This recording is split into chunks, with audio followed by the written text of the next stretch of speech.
ဒါနောက်ဆုံးရေးစေးနေစေးပြီးနဲ့ဆောက်ကြတယ်ဒါနောက်ဆုံးဒီလောကပီးကြီးသွားတော့ရင်းနှီးစေးတော့ရင်းနှီးနဲ့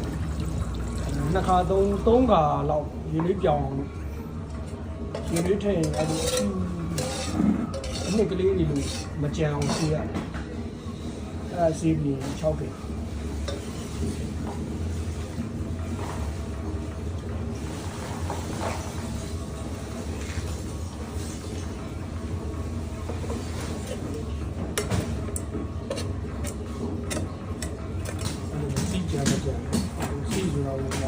ကဲလေးကိုကြာကြာခြေကြည့်ရအောင်ရှင်နွေး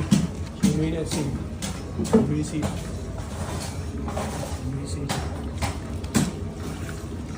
ီလိုလည်းမကောင်းတော့ပါဘူး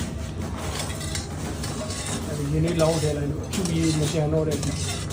လွတ်နေကြီးပေါ့လွတ်နေကြီးကိုအယောင်လေးတွေမထွက်တဲ့အထိစီရအောင်ဘောကြီးကြံနေဆိုရင်ရှူရမအောင်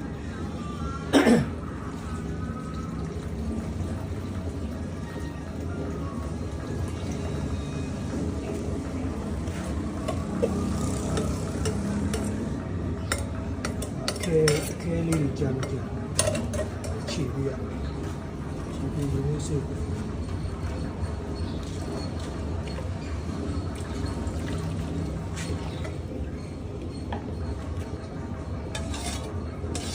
ီလေးနဲ့ဆန်းလို့ကြည့်ပေါ့ဆန်းလို့ကြည့်လို့အစမပြေပြန်မေးအခုသေးစိတ်ပြန်ပြမယ်နော်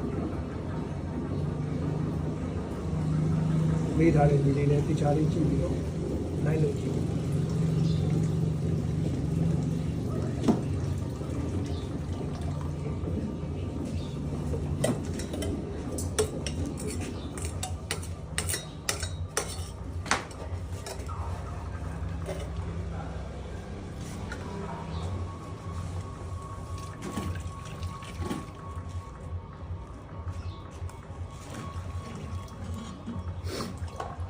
ဟုတ်ပါ